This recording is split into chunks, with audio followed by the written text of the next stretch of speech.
इधर क्रिस जैसे ही फ़ोन रखता है तभी उसे आवाज़ आती है, डैड डैड। क्रिस का बेटा हैरी जो कि 17 साल का है, ये उसी की आवाज़ थी। क्रिस घबरा जाता है और दौड़ के जाता है और हैरी के रूम में जैसे ही एंट्री करता है तो उसकी हालत ख़राब हो जाती है। ज़मीन पर हर जगह खून खून और अचानक बाथरूम का शवर ऑन हो जाता है और फिर आवाज़ आती है, डैड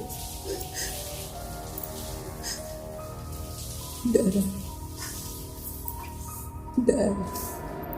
क्रिस कहता है, हैरी क्या हुआ, कहाँ हो? तभी अचानक से हैरी बेड के नीचे से क्रिस का पैर पकड़ के उसे डरा देता है और क्रिस डर के मारे चिल्ला देता है।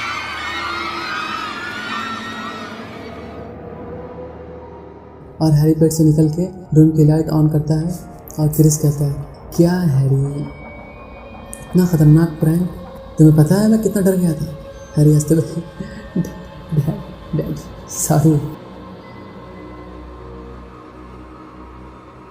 सब नाश्ता करने चले जाते हैं और नाश्ता करके पैकिंग करने लगते हैं और फिर शाम में एयरपोर्ट पर टॉम से मिलते हैं और फ्लाइट टाइम हो जाता है और वो लोग फ्लाइट पर बैठ जाते हैं। रात 10 बजे यूएस पहुंच जाते हैं।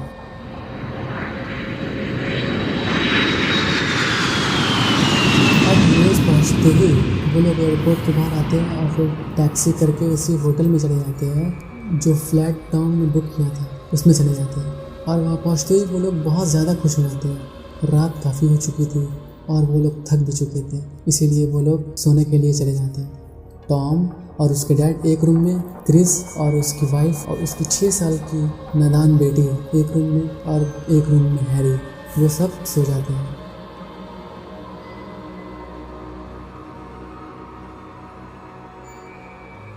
रात 3 बजे हैरी को अचानक से बहुत ज़ोरों की गर्मी लगी।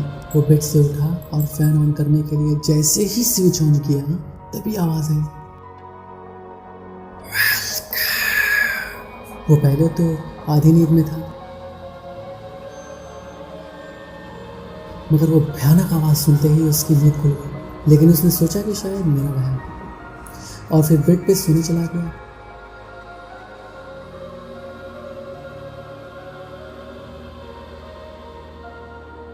और थोड़ी देर बाद उसे लगा कि जैसे कोई उसके बगल में सोया हुआ है। पहले तो वो डरा, फिर हिम्मत करके पीछे मुड़ा तो देखा कोई नहीं था और फिर उसने सोचा कि शायद मेरा वहम हुआ। फिर जैसे ही उसने आँख बंद की, अचानक से उसे आवाज़ आई और इस बार आवाज़ उसके बेड के ठीक नीचे से आ रही थी, जैसे कोई बेड के नीचे से खटखटा रहा हो।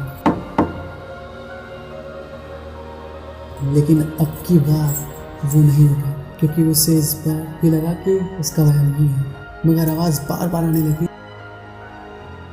और अब वो थोड़ा डर गया और हिम्मत करके अपनी जगह से उठा और बेड के नीचे जैसे ही झांका, जैसे ही उसने बेड के नीचे देखा, अचानक से किसी ने उसे दबोच लिया और उसे तड़पा तड़पा